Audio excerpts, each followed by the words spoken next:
And we are live with our 115th episode of Absolute AppSec.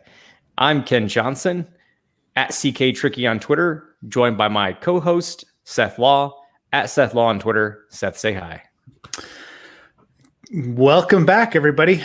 Ken, thanks for doing the intro. As always, we're really excited to have Clint Gibler with us today. We don't have many announcements. There is, what are we calling it? Midwinter's Night or Midwinter Nights Con is coming up December 16th and 17th. You can see the details, the link we're going to post here shortly.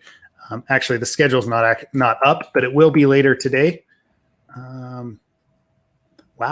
But YouTube won't let me share the link. Okay. We'll try again somewhere else. It just said it was, this is fairly common when sharing link. Okay. But check out absoluteappsec.com/cons, CONS. And otherwise, I don't think there's much else that we've got on our calendars outside of, the normal holiday stuff. Ken, is there anything that I'm forgetting right now? Otherwise, I know we have a lot to talk about with Clint, so we do want to jump into it. But Ken, anything else? No. So yeah, I don't think that there's too much. Yeah, I was trying to think. I don't think there is anything much to cover right now. So okay, I think we can just jump right into it. Cool. I'm excited about Midwinter's NightCon, though. I watched a number of the talks from Midsummer's NightCon, and they were great. Yeah, so I'm looking forward to what's in store. Thanks. Yeah, we try to curate. We try to curate good content, yes. But we have people that are basically. We should give them a lot of credit, Seth. These folks. Yeah, we should. A couple of people that have been on the podcast before: Abdullah Munawar, Ben Pick. They're all helping put it together. We're just going to advertise, right? We're going to be there and, hosting the link and everything and helping run things along, but they're putting in the lion's share of the effort along with Stefan Edwards with Logical. There's a bunch of guys David Lintner on this one. David Lintner. Yep. I don't want to leave anybody off, but yeah, we'll give a round table at some point and maybe have them all on to talk about it after it's over. That'd probably be a good thing to do. And a recap would be fun. Good. Oh, well, Clint, there's a couple of things that you wanted to talk about that you had on your list. I know that since we last talked here on the podcast, you've changed jobs. That you're now over at R2C, correct? Yeah. I was at NCC Group, so doing security consulting, and then I sort of hopped the fence to R2C, which is sort of a San Francisco startup building an open source static analysis tool called Semgrep, which I can show you a bit about today. But yeah, I don't know. I sort of I saw the value in sort of finding sort of manually all of these bugs, but I just thought to really have an impact to try to sort of measurably improve software security at scale.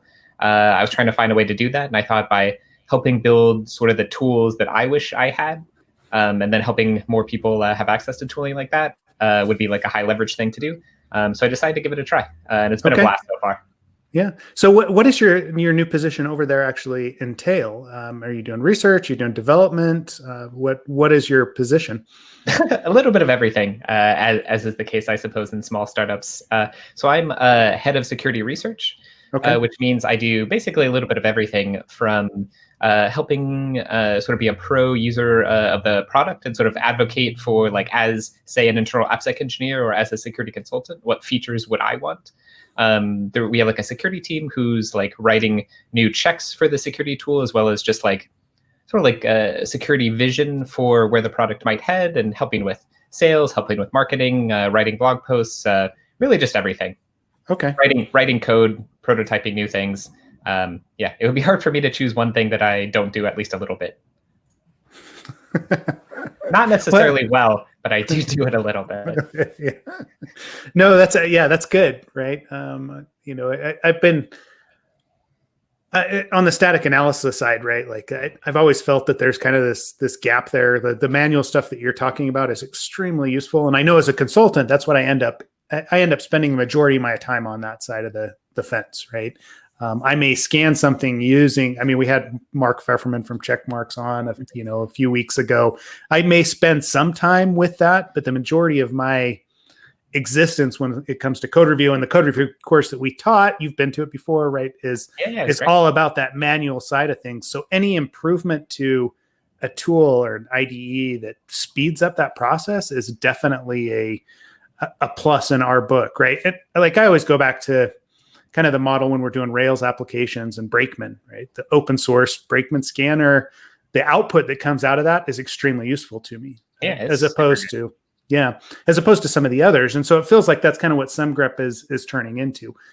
I think you in particular, like both of us have, you're still leading a consulting firm, but as people, all of us with years of security consulting, I think, so I've tried pretty much every static analysis tool that exists, commercial as well as open source. And I think that Semgrep hits, we can talk more details in a second, but it hits like a nice sweet spot between sort of like grep, which is like not good enough, and sort of like traditional commercial SAST, which is like way too heavyweight and like too much. It tries to hit like a middle ground. But yeah, actually, if you want, I can get into it. So I have like 5 minutes of slides for just like, here's basically how Semgrep fits into things, and here's some sort of like trade-offs we're making. But mostly I just want to demo like writing custom rules together and then integrating it into CI in like 2 or 3 minutes. And at the end of it, I would like to have you two write a rule. Have you ever like used Semgrep yourself? I've actually I pulled it down like after you went over there. I've used it before, but most of it I was playing with it against like that VTM, like the vulnerable task manager, like that Django, because I was interested to see specifically the rules around Django and what it found, what it didn't find. But I know that there's some like improvement there that could be done for sure, right? So yeah, definitely. I'm really interested. So I have used it before. I don't know if Ken's played with it yet.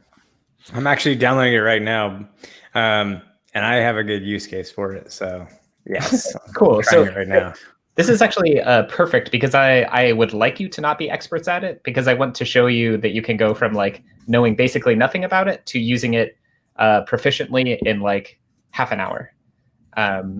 We've got 45 minutes left, so let's go, right? Cool. Yeah. So let me show you a few things. See, can you see my screen?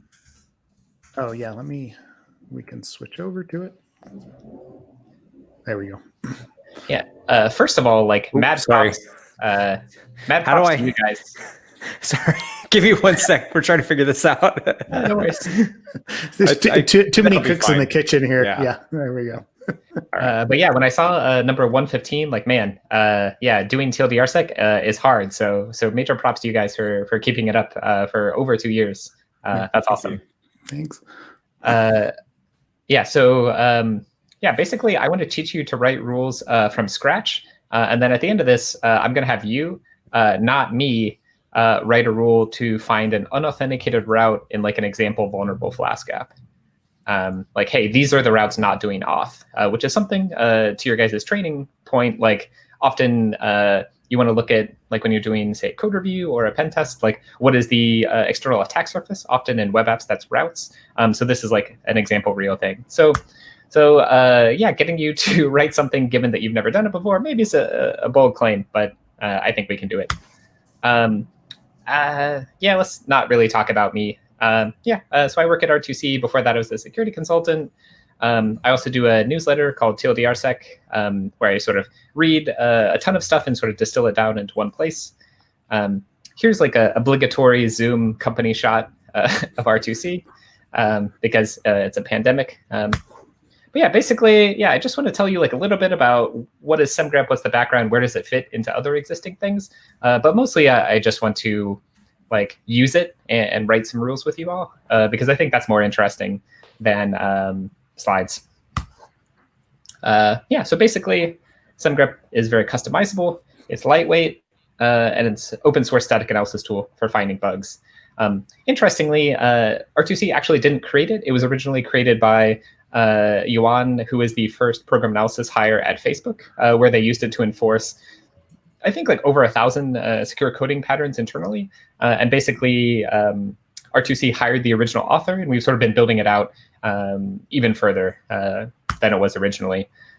Okay, so like, why is Semgrep pretty cool for security consultants and say bug bounty or security researchers? It's open source, LGPL, like pretty much every other, at least sort of standard like SAST tool is like, well, you can't really use it on proprietary code, or like the licensing is going to be terrible, at least in my experience. So it out of the box supports a bunch of different languages: Golang, Java, Python, JavaScript, TypeScript, Ruby, and more. You get a bunch of rules out of the box. You don't have to write things yourself. It runs on source code. You don't need buildable source. I don't know, Seth, like how often as a security consultant do you get buildable source code? At least at NCC, the answer was like, no. Oh, yeah. I mean, if it's Rails or something like that, right? Maybe. But even then, right, I'm thinking like the last Python like Django app that we got, even then it had like internal dependencies and it just wasn't possible, right? So, yeah, it's very rare. I use like buildable in sort of the generic sense. Yeah, usually there's internal dependencies that you don't necessarily have access to, and like to get the environment in sort of like a runnable state, it's like not that easy. Yeah. But I think like the biggest thing, which I am really going to highlight today, is when you're writing a rule, generally static analysis tools, either you have to learn like this domain specific language for like, this is how to express security checks in our tool, or say with like linters, you have to write sort of a tree visitor pattern, which is also like not very easy. But I think the biggest selling point to me about Semgrep, what made me excited about it, is basically like if you're trying to target Python code, your pattern is basically Python code. If you're trying to target Go code, your pattern is like Go code. So basically, like, you don't need to learn like the separate thing that's going to take you hours or days in order to become proficient. Basically, if you can code, you can write Semgrep patterns. And there's like one or two helpful abstractions, but basically that's it. And then so like, why should AppSec engineers or developers care about it?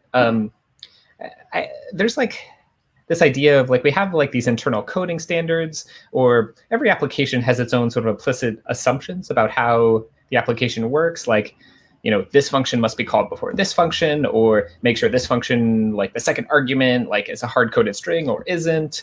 There's all these like domain knowledge about how code should or shouldn't work that's either on a wiki, or maybe it's in the code itself, or maybe it's just in some people's brains and it's not actually expressed anywhere. And the goal of Semgrep is like, how can we make it easy to take like something you want to find in your brain and just enforce it continuously in CI, whether that's, you know, GitHub, GitLab, Travis, etc. And sort of like, how does Semgrep fit in? So like, static analysis is actually a spectrum, right? So on the simple side, you have like regexes, like grep.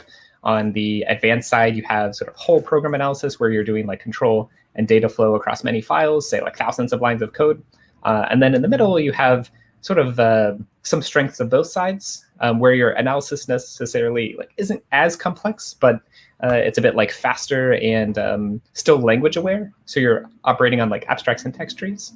So this is what Semgrep is. So it's sort of like the middle ground between sort of traditional SAST and grep. And I can give you more details if you want, but that's sort of like the TLDR.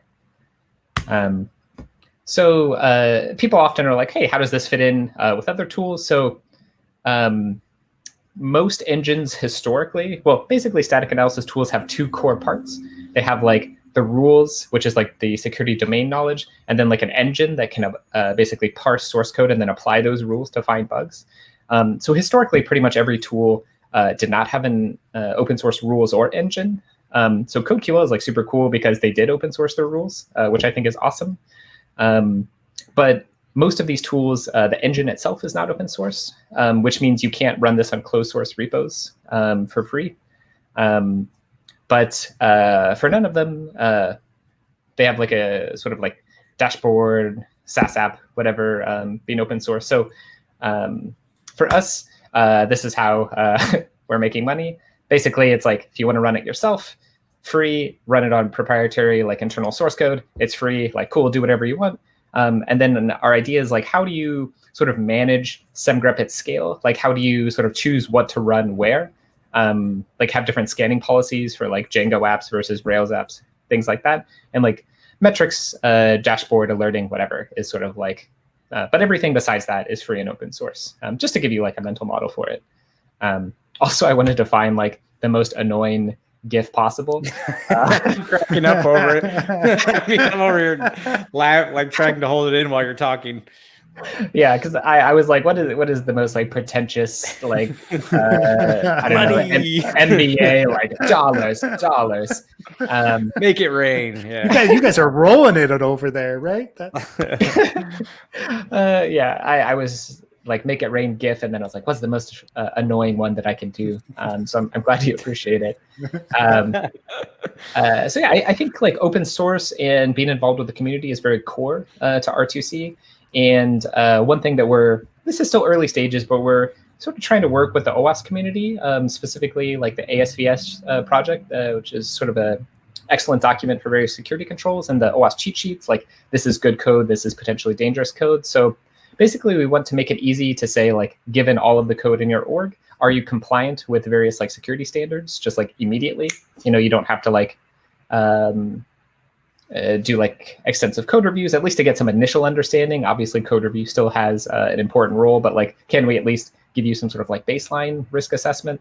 And then also like, just like, hey, developer in your IDE, you're writing code that doesn't follow these sort of OWASP cheat sheets best practices. Maybe you should change this a little bit. So anyway, this is like super early stages, but it is something that we think is important to try to take a bunch of security expertise and then make it more actionable and continuous. Okay, so that's basically it. Any thoughts so far? No, just I can see there immediately like 17 ways in which this is immediately applicable to my work. So this is awesome. Thank you. Yeah, no problem. I'm excited to hear more about that. Yeah. Okay, so I'm just going to show you like a little bit of like the ecosystem. So r2c.dev is sort of like our main company landing page. It's like a little bit about us. Semgrep.dev is the landing page for Semgrep itself. And we'll like look at a couple of things we can do there in a second. But again, Semgrep is on open source. On GitHub and is open source. Feel free to check it out. If you want to say, look at like, this is interesting, what do I get out of the box? So there's like a collection of rules that we've grouped into rule sets. So like sets of checks you can run easily. So if you're like, hey, I want to run some things in CI and I want them to be pretty high signal, we have like a sort of a rule set for that. If you're, say, a security consultant and you're like, I want to find more things, and it's okay if there's a little bit of noise, because I want like a bigger set of things, you can use R2C Security Audit. Another thing we're really trying to lean into, which is probably a whole separate conversation, is really leaning into secure defaults. So like sort of this Netflix idea of like a paved road.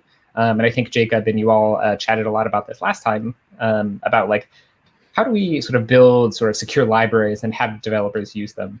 So basically what we did is, for a number of popular languages, we looked at like, okay, what are all the ways to use HTTP instead of HTTPS? Or how do you like disable TLS cert verification and things like that? Basically things that like, probably you should just never do this. Like, but it's happen a lot.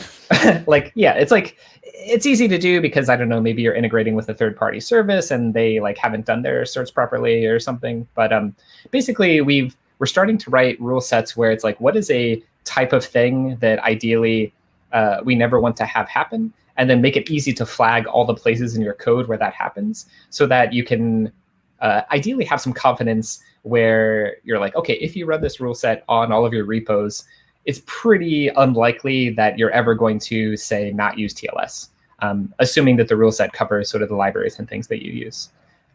So that is like something we're really leaning into, not just like how do we find bugs, but how do we like tackle entire problem classes. For example, for cross-site scripting, we're like, how do you turn off output encoding in every major language and framework, like say 5 languages or so? So again, this isn't necessarily proving that something is vulnerable to cross-site scripting. We're not guaranteeing that user input can reach, say, the dangerous sink or the place that is not output encoding. But if you have no places which don't, or if every place output encodes, then it's okay if user input gets there because it's not vulnerable. That's sort of the intuition. So one thing that I find pretty exciting is we're trying to sort of like democratize static analysis, if you will, where like we don't want this to be like a security tool. We want this to be just like a really good linting tool that developers can get excited about. So we actually have given talks for a couple of companies like AppSec teams, and they're like, hey, this is cool. Like, but can you come back and talk to our like developer productivity team or our sort of like internal dev team that focuses on building like tools and infrastructure that the rest of engineering uses? Because there's like code standards and code patterns that we want to enforce like across our organization. And basically it's just simpler to write a Semgrep rule than it is to write a linter for like ESLint or GoLint or other tools like that. So we're going to mostly talk about like security today, but really this is just like Semgrep is like sort of a Swiss Army knife for just like finding code. So you can use that for security or quality or best practices or whatever. So Damien is the author of Go Perfbook and just like a very talented Golang programmer. And he's created a series of Semgrep rules that are basically like, this is sketchy Go code. Like probably you shouldn't do it this way, but it's not really security related. So I think that's pretty cool. And another thing is like, there's a bunch of open source static analysis tools, but oftentimes like the way you call them is different, or like their output format is different, or just you need to remember all the magic flags. So we've actually been taking the open source or the rules for various open source tools and porting them to Semgrep. So you can actually get the coverage from all of these other tools in one tool. Also just to test the sort of expressivity of Semgrep.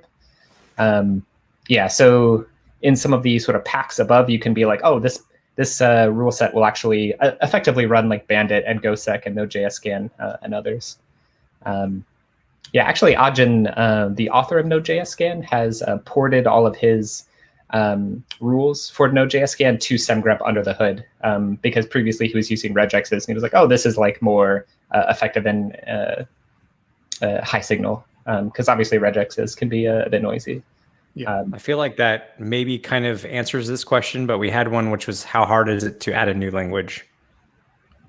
Yeah, that's a good question. So in static analysis tools in general, I would say the answer is hard, because basically you need to, so like stepping back, how do static analysis tools work? Basically, they take the source code, parse it into like a tree or a graph, and then the rules are sort of applied to that in sort of like a tree or graph matching algorithm type thing. It's sort of like simplified a bit, but that's basically how it works.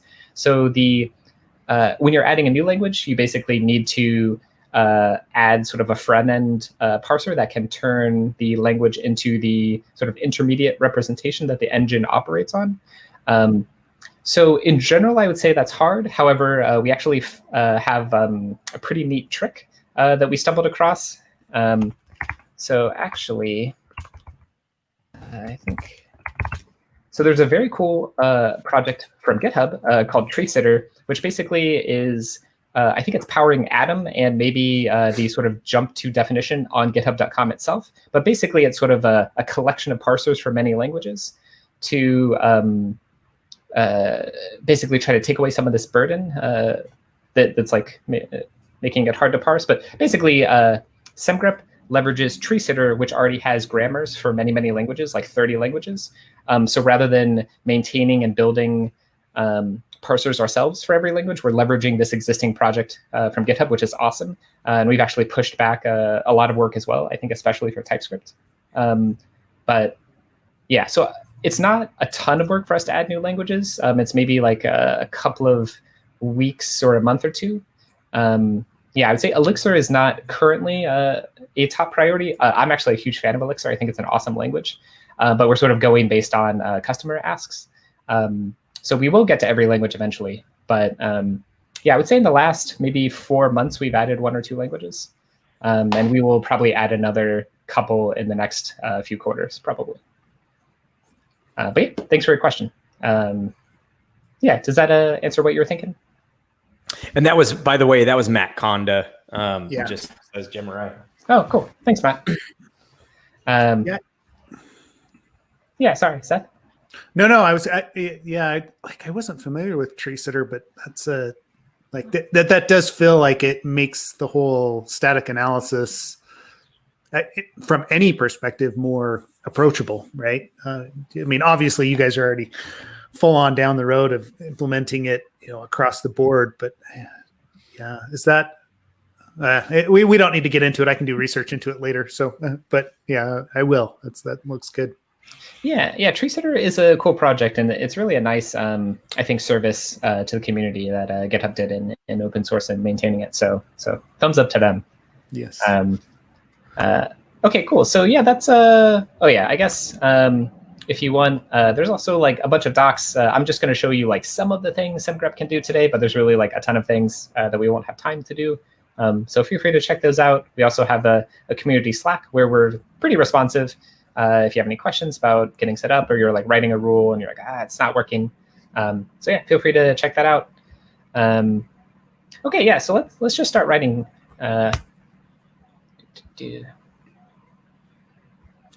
Yeah, so if you are interested in Semgrep, but you like don't want to install anything, we have this sort of like regex 101 or like the Golang playground where basically you can run Semgrep in the browser without installing anything. So that's basically what we're going to do today, just because like let's make life easy for ourselves. So basically here you can enter a Semgrep pattern. Here you can enter code that you're trying to match. And then on the right-hand side, this is like, if your pattern matches anything, you'll see it pop up there. So let's first, it's maybe too big. Yeah, is this big enough for you? Can you see it? Yeah. Yep, we can. Okay. So this is just to highlight, like, why do you need something that's source code aware rather than grep? So let's say in Python, exec is dangerous. We want to find all the calls to some dangerous function. So here we can see like exec being called with a hard-coded string or a variable, but here it's like there's another function that ends with exec, but it's not actually exec. Here there's some white space. Here it's across multiple lines. Here it's in a comment. Here it's in a string literal. So ideally we would want to match both of these and like not match this because it's a different function. And ideally we don't want to match these other things that are not actually function calls, right? So these are things that would probably be pretty annoying to write a regex to do that. And I have written many a messy regex in my day code auditing, and this is sort of a pain. So how does Semgrep make this a little less painful? So basically, again, because we are targeting Python code, we're essentially going to write Python, but there's basically two abstractions to make things a little bit easier. So one is the ellipsis operator, so just ...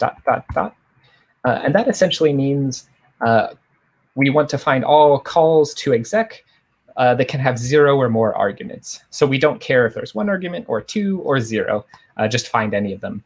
So if we click run, we can see that we found this call and this call, but we did not find this one because it's not actually exec. White space didn't matter, and we did not flag the cases that were a comment or a string literal. So basically it's like, oh, this is basically what I wanted to do. At least conceptually in my mind, I was like, okay, find function calls to exec. And it could be, there could be 2 variables, because again, or 2 arguments, because again, the ellipsis operator is like, I don't care, 0 or more. It's sort of like a dot star in regexes. Yeah. But Semgrep is actually even smarter than that. So let's look up here at the top. So here we're actually doing an import alias where we're saying locally in this file, exec can also be referred to as safe function. And then we're calling safe function, say on some like user input. And basically Semgrep is smart enough to say, oh, I see that you've imported, or that locally exec can be also called as safe function. So it's actually flagging this, even though in the pattern, I said nothing about imports at all. It's just like doing what I intended. Yeah, that's pretty impressive, right? Because I mean, normally I'm thinking about the normal process that I have. I've only got code and I've got it fired up in an IDE. I've got everything exactly what you're looking at, right? Like I see exec all across the board, and I may pick that up that I see an import there. But it's going to require, again, one more step that I'm going to go through to figure out what's going on with that import and where that safe function is called. Yeah, getting that for free is, well, almost free, right? Like, it's pretty awesome. Yeah, we're trying to sort of like push down as much sort of like hard things into the tool so that it's just like totally abstracted from you, so you like don't have to worry about it. It's like, we'll do the hard part for you, and you just like express what you intend. That's sort of the goal. Cool. So yeah, if there's no questions about this, I'll go to the next example. Just gradually go as people are typing, perhaps. Okay, so I said that there's basically two abstractions on top of the language itself. So one of them is the ellipsis operator, which matches like 0 or more things. Another is metavariables. So you can think of metavariables sort of like a capture group in regular expression, where you're like, I don't know what this is ahead of time, but like I want to sort of like capture of reference to it. So here we see two things that are vulnerable to cross-site scripting. So this is express in JavaScript, where basically we're establishing a route. We're taking like a request and a response object.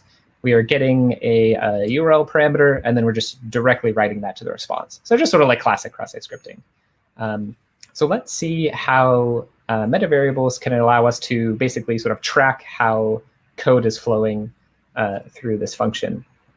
So again, because this is just Semgrep patterns are basically just code, you can actually just like copy and paste the code you're looking for. And we see that we found like exactly this, but we don't want to find like just exactly this. We want to sort of abstract away the parts that don't matter. So we don't necessarily care what the route is. So we can just replace that with like a ... Because within quotes, ... means like any string, like I don't care what the value is. And the user, like the developer might not call the request object rec, like it could, like the name doesn't matter, that's just a convention. So here we can use a meta variable, which is basically a $, and then sort of an all caps label. So we can say rec. And then basically we can say, oh, okay, and then they used that here. And so query is like sort of the query parameters, but the thing that they're extracting, like that could be different in different functions. So like maybe we just want to say like some parameter, and it's going to get stored into some variable, and then that's going to get sent in the response. So this is sort of like conceptually, like as a security professional, kind of like how to describe the vulnerability almost, which is like, okay, we've got a request object. Someone is going to get like a parameter from that request object, store it in some variable, and then basically send that in the response. Like if you were to sort of describe it as like a pen tester or something, at least to me, that's kind of how I would mentally think of it. Yeah, and so now, like let's say, I don't know. So currently we're matching if it's name, but I don't know, it could be like email or whatever. So basically, like it doesn't matter what this is because we're just like matching anything. And like it doesn't matter what this is because again, we're just tracking that those two are the same. So we're not actually matching this case yet because it's like, well, there's this other statement in here. So what we can do is say, oh yeah, there could be one or more statements, 0 or more statements in between these two. So we can just do like a ... Oh yeah, and look, so we're not just directly sending that response back. We're actually doing like a string concatenation here. So ideally, it would be nice to say like, this variable is used somewhere in this argument. And there actually is like a special syntax for doing that, where it's basically like less than ... So basically this is saying like, I don't know where it is in this argument, but it's like somewhere. Like there could be some sort of string concatenation or other things. But if we do that, then this does match as well. So this will still match if I do something like something after. Because we're saying like, I don't know really where it's somewhere in this argument, but like there's probably other stuff there too. This is so awesome for just finding routes, even just that alone, and listing them all out. That's perfect. Yeah, so I'm gonna have you two do that in a second. Sweet. So yeah, any questions so far? So a couple. So The first is for the greater than, less than. So that's just denoting on either side of the variable that like, so that I could just use that and put any variable that I'm trying to track in between those, and it's fine. Is that like, meaning it's not contextual, like, oh, well, I have to be looking for HTML code. It's just like greater than, less than, dot, ellipses, and like, yeah, the variable in between. No other.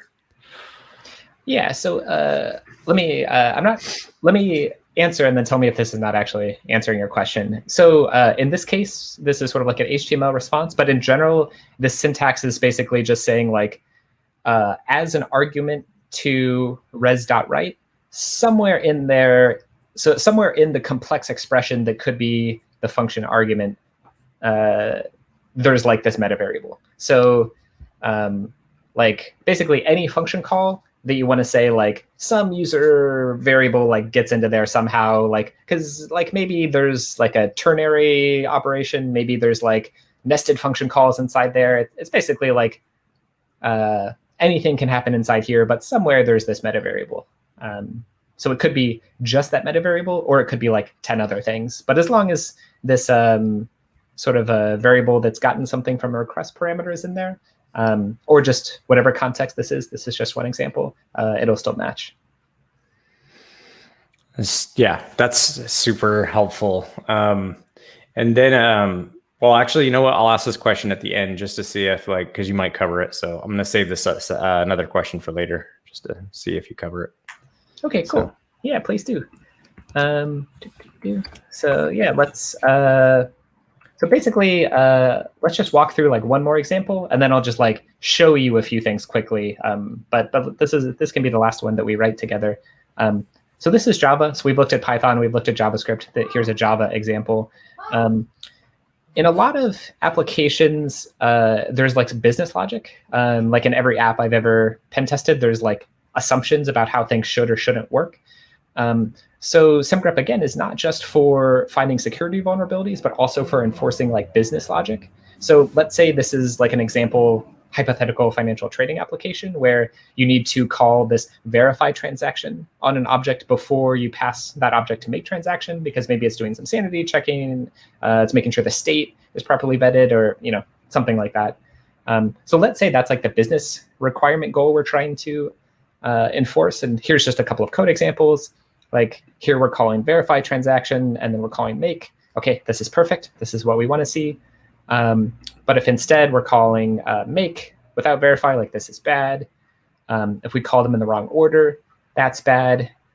If we only call verify, like that's fine.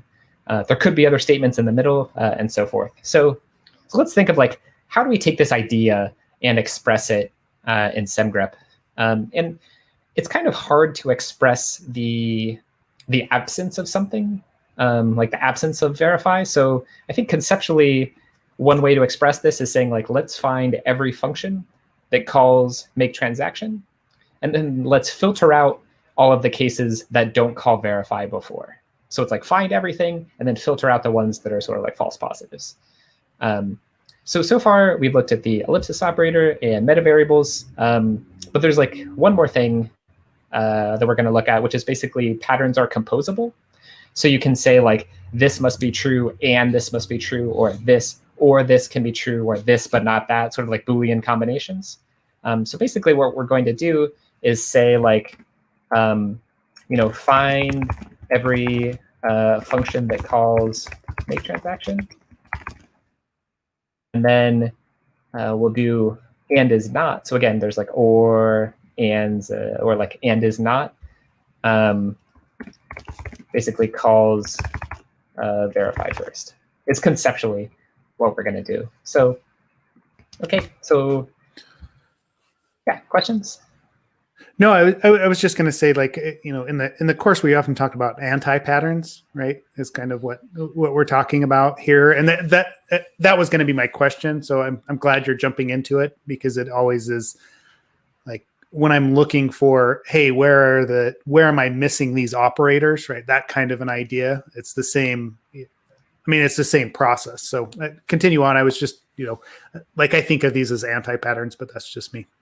Yeah, totally. Oftentimes when you're like pen testing a code base, you're like, oh, this is a pattern that's like specific to this code base. And because it's so quick to write and iterate on patterns, I think Semgrep is uniquely well qualified for like writing patterns on the fly to find things that are unique to one code base. Because most tools, right, are going to ship with rules that apply to as many code bases as possible. It might not make sense. Like vendors that have not seen your code don't understand what is specific to your code, obviously. But ideally, we want to make something so you can write things that are custom to your app. Yeah. And I think Gemurai had a question about, can this analyze sort of config files for secrets? So the answer is yes. And I actually have an example of something similar to that in a second. Cool. Cool. So basically, how is this going to work? So we don't necessarily know what the function is called ahead of time. So let's make that a meta variable. We don't care about the arguments. And make transaction might not be the first statement, but like it happened somewhere. So let's say like some one or more statements or zero more statements happens, zero more things can happen after. But basically, like let's find every function that calls make transactions somewhere in the body. And we can just like run this quickly. I think it's probably not happy that I didn't fill that out. Oh yeah, this is another thing. So you need your code to be valid Java or valid Python or whatever. So because we're actually parsing it as source code. So that's why are you so mad? Oh, you've got an errant dot after your first curly brace, your open curly brace. Is that it? Do I? Where is it? Oh, maybe that's... Oh, no. Do you have a dirt speck on your screen, Seth? No. Seriously, maybe? Yep, I totally do. I knew it because this has happened to me before. There's a period there. What's going on? Nope, no, you don't. Sorry.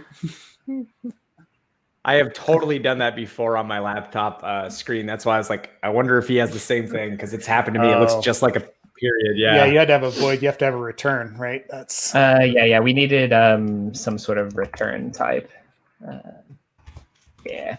Yeah, so again, you need a return type in Java. That's when I didn't have one. It didn't work. So that is kind of a gotcha sometimes. Okay, so now we're matching every function that calls make transaction anywhere in it.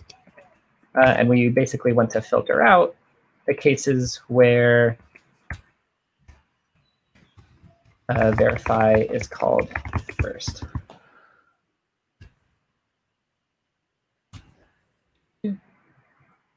Okay, cool. So let's look at our examples. So we're not matching sort of this happy case where they're called in the right order. Here, we're only calling make, so that's bad. Here, we're calling them in the wrong order, so that's bad. Just calling verify, totally fine. Here, there's other statements in between, but they're in the wrong order. We see make here and then verify here, so that's bad. Here, it's in the right order.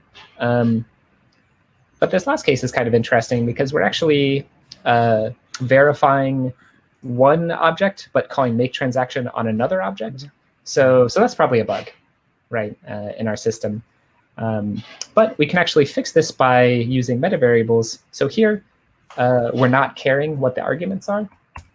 But if we actually say, oh, this is verifying some transaction object, and then make transaction, it must sort of do that same object. So when you use meta variables in a pattern, you're enforcing that they're the same. So if we do that, we can see that this is still flagging, or this is now flagging this case because other is not T. Yeah, so basically we took an idea of like a business logic thing in our head that we were like, oh, this should always be the case. This is an anti-pattern. And then we codified that in like 9 lines of code in about like 2 minutes. This makes a lot of sense especially for authorization decorators. To your point about finding routes that don't have, well, sorry, am I spoiling things? But this is very useful. No, totally. Okay. we've used it on engagements to like find me all the routes or find me all the unauthenticated routes, or are there routes that use like different sort of authorization or authentication patterns than other routes? Because like that's weird. That's an anomaly that we might want to look into. Yeah, like I think one of the things we show in the course is anonymous. I think it was like anonymous, allow anonymous in C# code, and talk about finding where that's not applied. So yeah, it's just so many uses. It was awesome.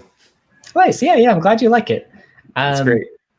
Yeah, thank you. So I'm going to just to promote, like, here's some other things that it can do. We're not going to go into it in detail because I want to like actually show rolling this out into CI and like rolling out a custom rule in CI in like 2 minutes.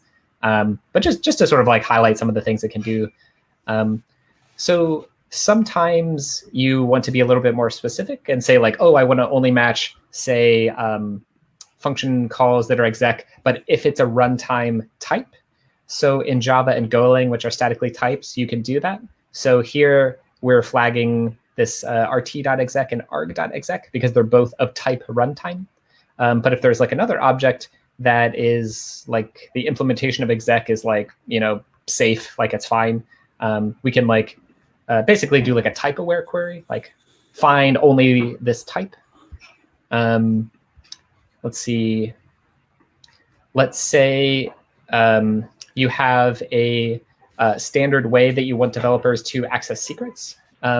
So just like philosophically, we don't want to be a tool that's like giving people more work. We don't want to be like, here's a bunch of problems and then go fix it. Ideally, we want to say, hey, this is a thing. And also like, how can we sort of reduce your burden and save you some time? So let's say you're like, well, we've got some code that's like accessing keys from environment variables or from like some config file or something like that. But really, we want everyone to use Vault, which is a popular secret management tool by HashiCorp. So you can actually specify like an autofix key in the Semgrep pattern. And this we're still working out like rolling this out to GitHub. But basically, you can say find one of these things, replace it with this thing, and then you could just say like, cool, developer just like clicks a button, is like thumbs up, and then cool, we've replaced that with what it should be. So again, not just find, but ideally tell people like, here's how to fix it, which is hopefully going to make it much easier and thus more likely that people do what you would like them to do. Cool. And those rules as well, I take it, are pretty easy to write as far as the patterns. It looks like it's pretty simple there, right? As far as the syntax is actually the same. The same pattern syntax you can use in like finding something is the same in fixing something. So actually, if you look behind the scenes, everything that we're writing is actually sort of compiles down to just YAML. So here, under the hood, it's basically saying, okay, so pattern, like find either of these things, and then there's like a fix key, and you just like put in what that is. Cool. Okay. Yep. And then last thing, so we recently added some things so that you can run Semgrep on basically any text. So like we do fancier things on like programming languages we officially support, but let's say you wanted to like look for script tags in HTML that don't have like this integrity, like SRI key. Here we can see basically running Semgrep on HTML, still using the same primitives like 0 or more. I don't care what this value is. We can also run on, for example, Terraform files, where you could say, find all sort of resource blocks such that the ACL is public read write. So in a limited form, you can run Semgrep on basically any text file. Some of the advanced features may not work. Like, for example, you can't use like type matching on like Terraform because like that requires sort of different logic, or you can't do import aliasing and I don't know, like text files. But like at least ... and to a limited extent meta variables you can use on like any text file. So Docker files, HTML, Terraform, CloudFormation, like whatever. So from a from a use perspective, are you seeing Semgrep then being used in those cases for validation of Terraform, Docker, all those YAML files? I'd take it right like across the board, or yeah. So this is actually super new. We just rolled this out like a week or two ago, maybe 2 weeks ago. And part of the reason why is because many customers were asking for it. So I think it's still early stages in terms of widespread use of Semgrep for that functionality, but I think it probably will be more so going forward. It just wasn't possible until recently. But yeah, now you can. Cool.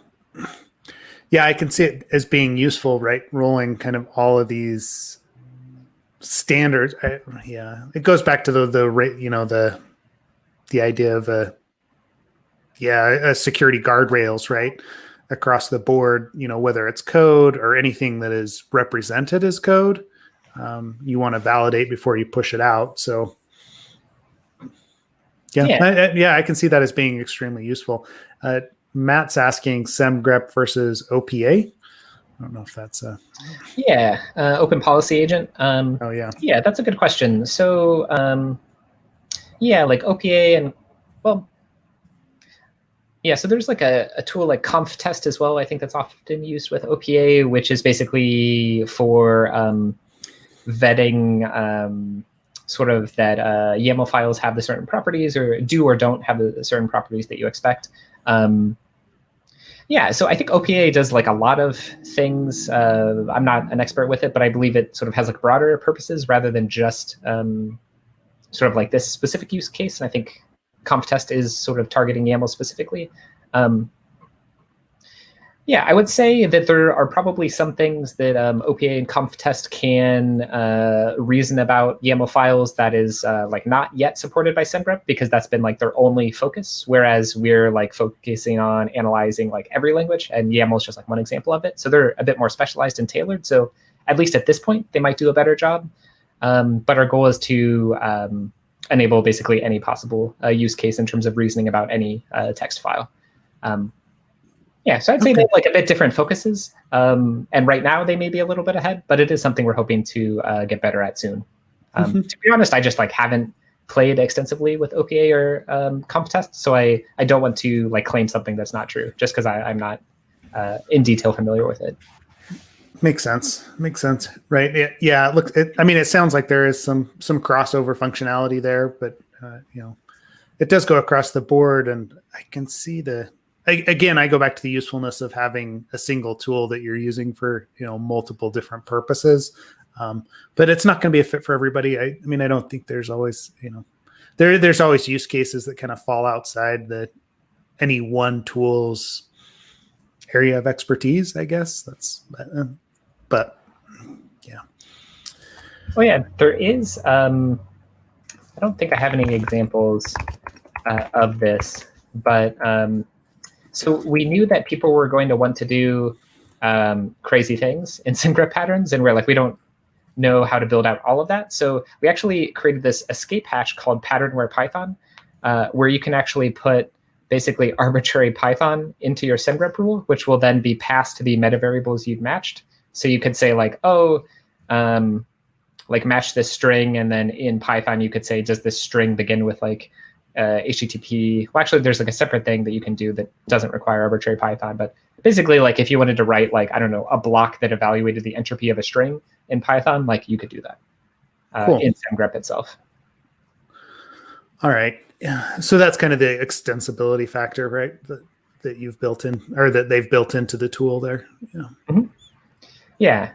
I did build the initial version of patternware Python, but I think other people have made it significantly better than my crappy POC.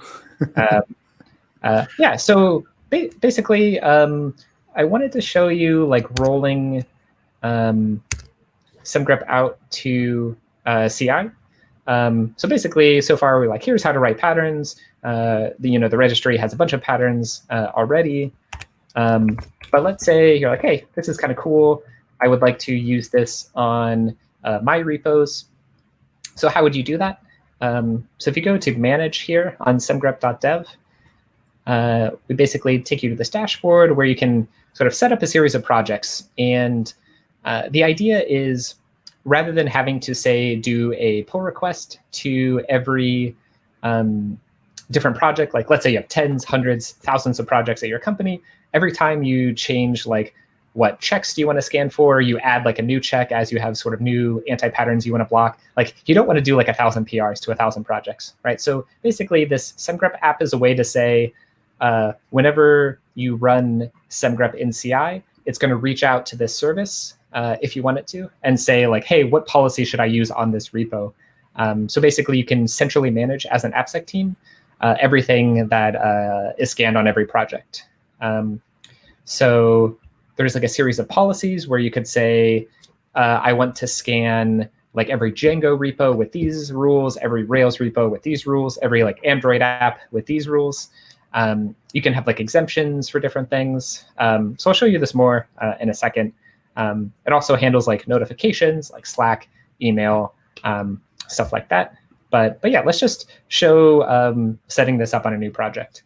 So basically, I've forked a repo, like a sample vulnerable Flask app from the great We45 people, Abhay. So let's just like look at like adding this project. Okay, so set up a new project. Basically, we're going to create a token, which is going to be used in a GitHub action to basically send it to the Semgrep server to be like, yo, this is who I am. Like, what policy should I run? So basically what we're going to do is go to the settings for this repo. You can do this like repo specific or like across your entire org.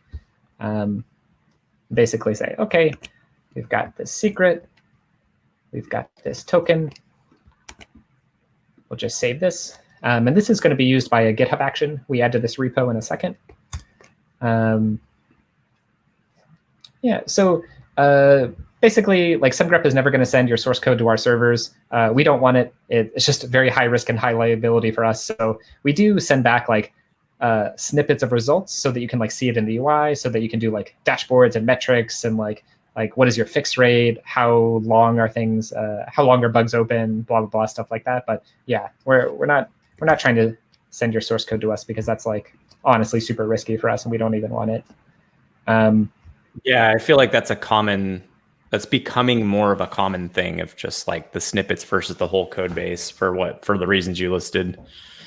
Yeah, because like we don't want it from a risk point of view, and also like companies oftentimes just can't do that for sort of like compliance, governance, or other reasons. So it's just like let's, and also it's just like principles of least privilege. You know, let's not get access to things we don't need. And even if they did, you'd have to go through some sort of, not you personally, obviously, but the company would have to go through some external vendor thing, and it would be like a big process. Yeah, totally.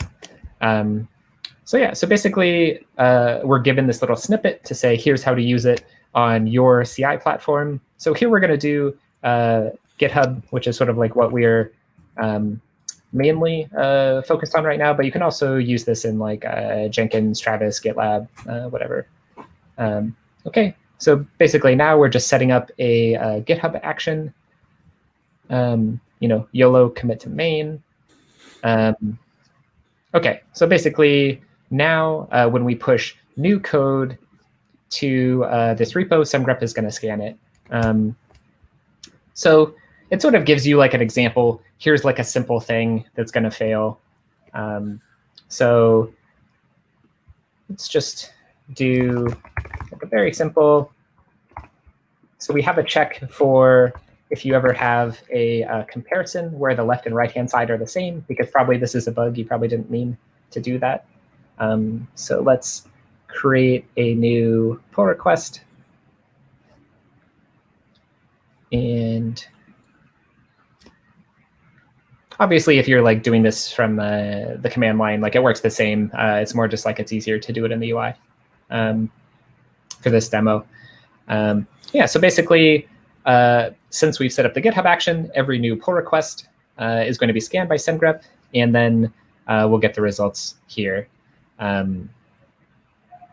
Any questions about this workflow so far?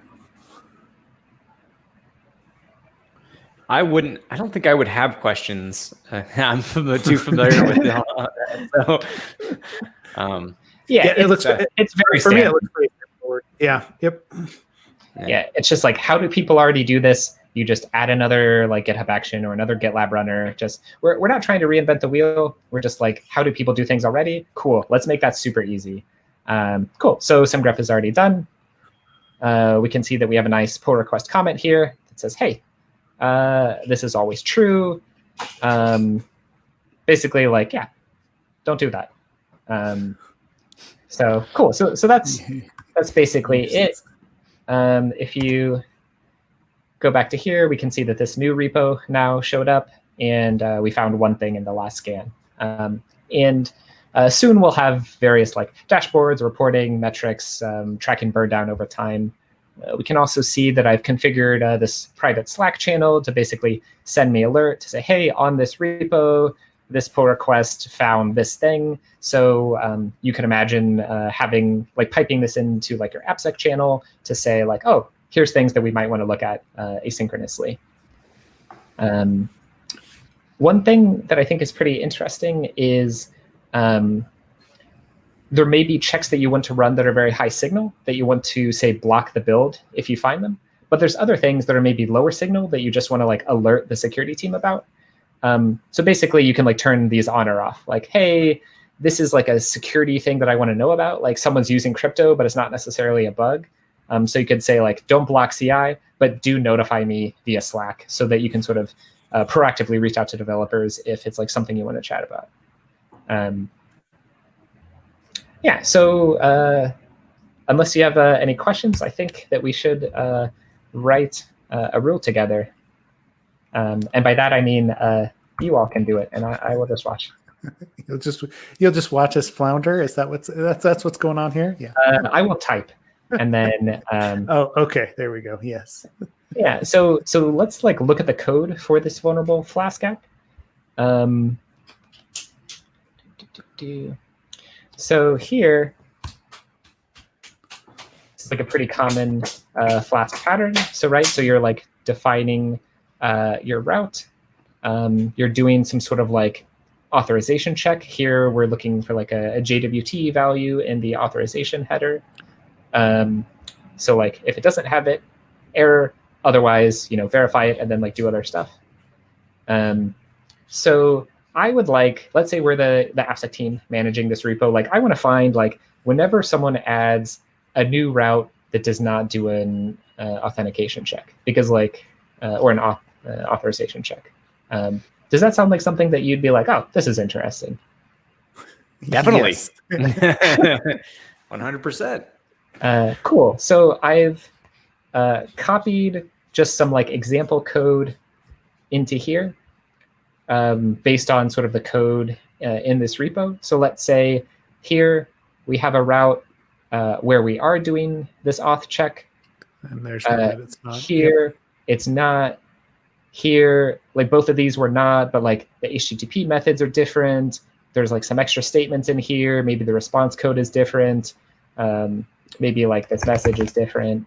And then we've got like something that's not a route, just like some other code. So ideally, I want you to both write a pattern that finds both of these, but does not find this, because this is safe. Right. It doesn't have to be perfect and find everything, but that's basically the goal. Okay. So are we looking to basically say like, hey, there's no check on that token validation, so we can safely assume that there's no authentication? Yeah, but we want to make sure that it's got the route in there too, right? That it's accessible, because we don't care about the functions where there's no route that's coming in for authorization, right? You're going to depend on it coming in from other places, right? So that's that last function there. So the first thing that we want to search for is, you've got an app route that's followed by some function, right? Like that.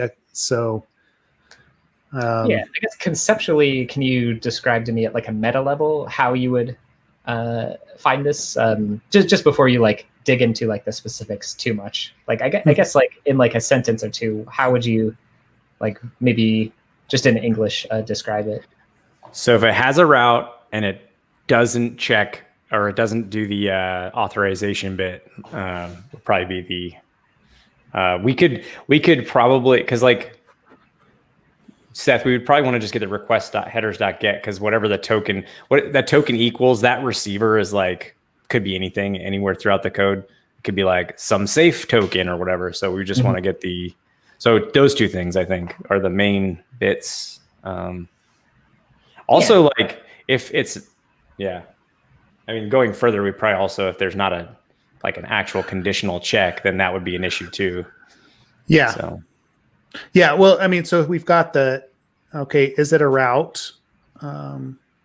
So the function exists, it has a route, and does it perform if it doesn't perform the authorization check, then we want to know about it. Yeah, and if you think back to the make transaction example, I think we might want to do a similar thing here where we're searching for a negative. So can we find all the things and then filter out the things that are safe? Might be one way to go about it. Yeah, and that's how I would start it, right? Like exactly what you've copied up there, right? Is it a route? Like the function has a route, and then we filter out anything that has the authorization headers or the authorization check on it, but we keep everything that doesn't. Cool. Yeah, I like that. So so what should I change from what I've copied up? You've got to change the string literal. Like if we start at the beginning, right? That's got to be a ... The method, we don't care about what the method is, right? So again, actually, we could probably just do ... after that, right? Yeah. So like this can be multiple values, but I think if we wanted to just be even more sort of lazy, we could just do this because we don't care about the arguments, perhaps. Yeah. And then the name of the function, we'll change that to what is it? The variable, right? The $sign route. Well, yeah, sure. Okay, so that's going to match at that point, that should match everything that's a route. Oh, wait. To make this valid Python, we do actually need to give it a body. Okay, yep. Cool. So we are matching every route, and we're not matching this other function. So it's not a route. I'd say we're doing great. Okay, and then we want to do where it does not match the authorization check. Right? It's not. We could just copy what you've done already.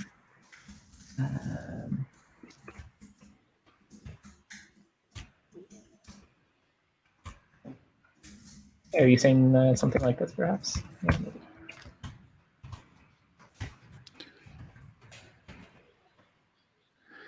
Yes. Right. I think Ken was saying something about this. Oh yeah, sorry. I was also responding to some of the Q&A stuff. So so we did the route. The other thing is just seeing to get if we get that authorization header, and then the third component I think was just a conditional, right? If there's no conditional check, then we could have gotten the token, but are we doing Jesus, I can't talk. Are we actually doing anything with the value, the receiver of request.headers.get, authorization? Yeah. So we've got to change that value because it could be something else besides token. Yeah, the variable name could be anything. Cool. Yes. Let's see what happens. So we did not flag this, and we did flag these two guys. So yeah, it worked. Live. It worked. No pressure, Clint. No pressure at all. So you handled that famously, really well. This is all you guys. So one thing that's cool is we can give this a name. So let's say Flask unauthenticated routes, absolute AppSec. And one thing that's kind of cool is so we can customize this message. So I've actually done this a little bit already. But let's say we wanted to not just flag unauthenticated routes, but we wanted to tell developers probably you want to do this. This is going to be a little messy in this case because we would need to match all of the arguments. Okay, let me do something that's not perfect, but is sort of kind of what I mean. We could say something like, hey, you're adding an unauthenticated route. Please add in the following header check or contact the security team. The one neat thing is you can actually interpolate meta variables into the message. So we could say, this meta variable route, like let's put that right in there. And we haven't fully integrated with the GitHub API in terms of like the auto-suggested fix. So this is like probably not going to work exactly right, but just to give you like an illustrative example of where we're headed. Cool. So yeah, we've created a message. We've created a check. Let's say Flask on-auth routes absolute AppSec. Cool. So let's say we're happy with this and we want to roll this out on CI always. Okay. Basically, all you have to do is click this Add to Policy button, select one of the policies you've set up, and then be like, bam. If you go, so that's actually migrating from the Write tab over to the Manage tab in any of those policies. Yeah. So because you're logged in on this like editor tab, it like knows who you are. So now we see this check we just wrote is now showing up in our policy. And again, remember that this policy is being used to scan this like vulnerable Flask repo. So now let's say we just copy these test cases into this file. So let's say just edit it directly here. Let's just add it at somewhere towards the bottom. I just like copied in our test cases. And let's say create a new branch, call this unauth routes. And let's create a pull request. So basically the workflow that's happened here is we looked at the code, we found something that we wanted to find regularly. We quickly prototyped a check just in semgrep.live, but you can just do this locally. You don't have to use RUI. It's just like, this is like a nice way to view it, but you can do this via CLI or in your IDE or whatever. So we wrote a thing, created some test cases, just did sort of a one-click add to policy, which got added to the policy that you're already using to scan this repo. Again, you like don't need a pull request to every repo every time you're like adding a new check, which to me is super convenient if you have like, say, 100 Flask repos and you're like, I want to apply this everywhere. And then, yeah, every pull request going forward for this repo or for any repo using this policy is now going to get this check that you just wrote. And we'll see it in this. Yeah, now we're just waiting for GitHub Actions to do its thing. Oh, there you go. Yep. So yeah, actually, so again, the rule that we wrote didn't properly grab the app.route at the beginning. So like we would need to be a little bit more clever about doing that for the autofix. But you can see here, we are basically, we'd have to improve the rule, but basically we're using a GitHub suggestion feature to say like, oh, let's like give the developer not just like, this is what's wrong, but like, hey, can we just like, hey, please add this header check, and then like, boom, you're done. And then they just like commit and then like, can merge it in or whatnot. Mm-hmm. So yeah, that's basically all. Oh, and if you go back to Slack, again, you're the AppSec team. Maybe you don't want to block the build, but you're like, hey, we see that this this pull request just added a few unauthenticated routes, like on these 2 lines. Like maybe you want to audit this. So yeah, that's using it end to end, rolling it out in CI and writing custom rules. Congrats to both of you.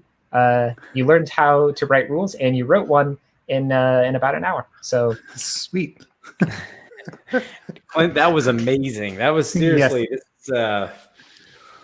This is. I mean, how many people do we know, Seth, that are on teams that need that have the ability to create actions workflows. They're working in Slack. They need something simple like this, not the traditional heavyweight. Like we always say, each tool has its own place, but this is probably a more common scenario that you and I come across when we talk to folks. And Clint, I'm sure it's the same for you. So this is truly helpful. I mean, really it is. Thank you so much. I mean, for spending your time showing folks, this is practical and useful. And yeah, I've already yeah, it is. Seth, I was going to mention, there's a few things because we talked about, so like for instance, like whenever in the course, we talk about mapping out routes. That was one way. Another thing I was thinking about, Clint, when you were showing this is that, because we've been talking a lot also recently about, sort of prioritizing your assessments based off of risk. And I feel like, this would be a great tool to profile an application for some things that you might consider to be risky and requiring a review. So, there's so many things that kind of pop to mind in not just doing static analysis and looking for vulns, but like in various ways you can implement this in your AppSec, like risk assessments, probably some data collection for threat modeling. Obviously, what you showed there, which is prevention of dangerous functions being introduced. A lot of speeding up of your own manual assessments. So augmenting your manual assessments to expedite. Because like, for instance, Seth and I, we talk about where you'll go into a framework and you'll look for some of the dangerous methods that are specific to that framework. Totally. And then, and then you find them and then they're called in like 50 different places. And then those methods are called in 50 other places. It's very time intensive for when you're doing that manually anyways. So this is another way to speed it up. So anyways, I mean, we could probably just keep going and going and going, but there's so many ideas of how to practically use this. So I don't want to, I don't want to spoil their day in the sun, but there are, so to a couple of the points you mentioned, a couple of people we're chatting with are sort of like automating parts of their either security assessment or like threat modeling using Semgrep. So look for some blog posts about that soon. Basically the reason I joined R2C was like, as a pen tester, I wanted this tool, and to have the opportunity to help sort of influence the direction of it, I found very exciting. And also that it was like open source, so that I knew that I wasn't like contributing value to something that was like only a few people were going to get access to for like a lot of money. It's like basically everything I've showed you today, you could use 5 minutes from now for free without ever talking to anyone. Like, well, it goes to your, because Seth and I have talked about you on the podcast, in that I think it was maybe even the last episode where we said a lot of what you do is purposeful. I don't feel like you're the type of person to do everything, and what you do put your energy into, it's very purposeful. You try to do the best at that you can. Like your newsletter is a great example. Yeah, thank you. And it's, of course. I mean, thank you. You've given the community a bunch of useful information, but this is really helpful. So I can't say much else, Seth, other than this is amazing. Thank you. Yeah, it is it is. And I've already got like, you're talking about using it inside of as a security consultant, right? And I'm already, some of the projects that I'm currently on, I'm thinking, oh crap, like I could really use this from a, distillation perspective, and it would speed up it would lessen the amount of time I spend in the ID searching for specific things, which is exactly what I need, right?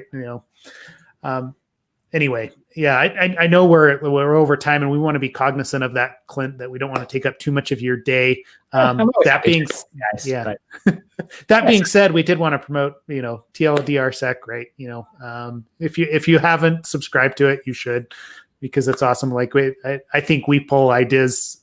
We review some of the stuff that you talk about in there on a weekly basis, like the tools and everything else that launch in there. It always spurs good discussion here, and we're very appreciative of it as well as you coming on, right? It's always great to chat and catch up now that we don't see each other in person anymore because of the quarantine. So Yeah, but hopefully again soon. And yeah, I definitely hear about a bunch of cool people and tools from you all. So thank you.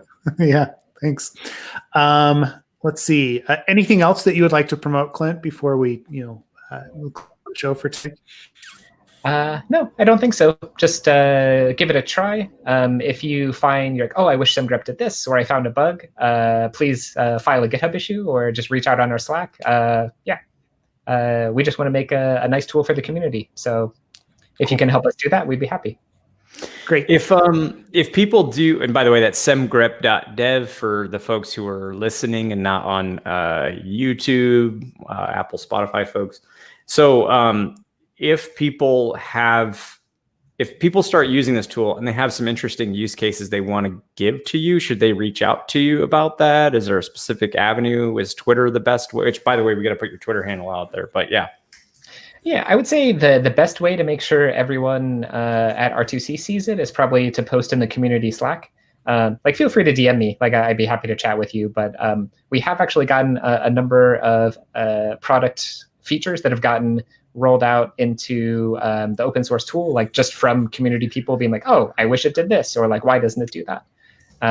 So some of the features I've showed you have been specifically oh, I have this pain point. Can you make this less frustrating for me? So if something's really annoying to you, let us know, and we'll see if we can fit that into sort of just a core feature. Cool. Good deal. Awesome. Yeah, we'll send people that.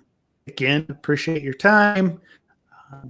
I don't think there's anything else to wrap things up today. Find us online. Join the Semgrep community. Is that what it is, or is the R2C community Slack channel, or Absolute AppSec chat? Yeah, whatever. Each one, right? It makes sense. Right? I think it's the R2C community. I saw a link to it there on semgrep.dev. Before we go, Seth, I do want to mention next week. Okay. So next week we've got Lewis Arden and Pwn Function. They're going to be discussing their evading defenses using Vue.js script gadgets. Their article and research that's on portswigger.net. They'll be here next Tuesday, same time as this one. So, yeah. Cool. All right. And then at some point, I've been doing a bunch of work with Threat Dragon lately, trying to really see what the limitations are and whatnot. So probably one of the podcasts upcoming, I'll discuss what I've found since I've been using it frequently. So cool. Looking forward to that. Yeah, sweet. Should be good. All right. Well, thanks everybody for joining today. We'll catch you all online or next week. Awesome. Cool. Thanks.